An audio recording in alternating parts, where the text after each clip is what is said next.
আসসালামু আলাইকুম বন্ধুরা, welcome back to my channel Shahnaz Dipa.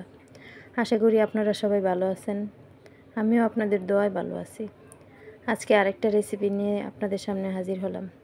আজকে আমি রান্না করব চিংড়ি মাছ, তাই আমি রেসিপিটা আপনাদের সাথে শেয়ার করছি। আমার সকল ইউটিউব বন্ধুদের কাছে অনুরোধ থাকবে, ভিডিও না টেনে সম্পূর্ণ ভিডিও দেখবেন, লাইক কমেন্ট শেয়ার করে পাশে থাকবেন সবসময়। তাহলে চলুন রেসিপিটা শুরু করা যাক। প্রথমে আমি মাছগুলো কেটে ভালো করে ধুয়ে নিয়েছি। আমি এখন লবণ হলুদ মরিচ দিয়ে মেখে নেব। দিয়ে দিয়েছি লবণ, দিয়ে দিয়েছি হলুদ গুঁড়ো, আর আমি দিয়ে দিব মরিচ গুঁড়ো। এখন আমি মাছগুলো হাত দিয়ে সুন্দর করে মাখিয়ে নেব। মাখানো হয়ে গিয়েছে আমার। আমি এখন চুলায় একটা কড়াই বসিয়ে দিয়ে দিব তেল। তেলটা গরম হয়েছে, আমি এখানে দিয়ে দিব চিংড়ি মাছগুলো।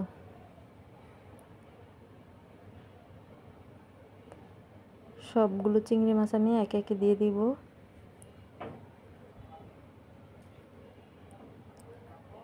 মাছগুলো আমি উল্টিয়ে দিব, সুন্দর করে ভেজে নেব।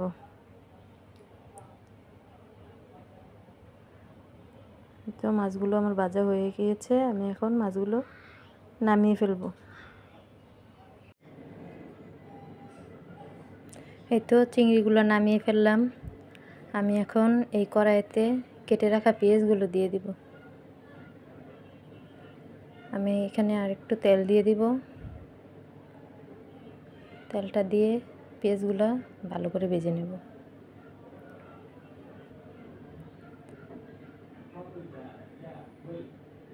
পেঁয়াজটা আমার ভাজা হয়ে আসছে। এখন এখানে একটু লবণ দিয়ে দিব, আর দিয়ে দিলাম হলুদ গুঁড়ো আর মরিচ গুঁড়ো। দিয়ে আমি মশলাটা ভালো করে কষিয়ে নেব। তারপর আমি এখানে দিয়ে দেব কিছু কাঁচামরিচ। দিয়ে আমি মশলাটা আরেকটু কষিয়ে নেব।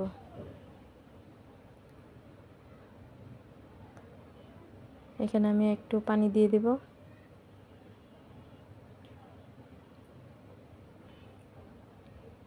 আমি এখন পানিটা শুকানোর আগ পর্যন্ত মশলাটা ভালো করে কষিয়ে নেব। পানিটা আমার শুকিয়ে আসছে। আমি এখানে আর একটু পানি দিয়ে দেব। দিয়ে একটু নেড়ে চেড়ে আমি একটু ওগুলো একটু রান্না হতে দিব। তারপর আমি এখানে দিয়ে দিব ভেজে রাখা চিংড়ি মাছগুলো। দিয়ে একটু নেড়ে চেড়ে কিছুক্ষণ রান্না করব।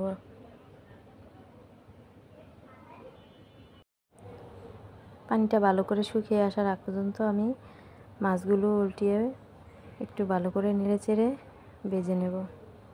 আমার চিংড়ি বোনা রান্না হয়ে গিয়েছে। আমি এখন চিংড়ি বোনা নামিয়ে ফেলব। আমার এই চিংড়ি বোনা রেসিপিটা যদি আপনাদের কাছে ভালো লাগে, এরকম করে রান্না করে খাবেন। আর আমার চ্যানেলটা সাবস্ক্রাইব করে বেল বাটন অন করে সব সময় পাশে থাকবেন। আল্লাহ হাফেজ।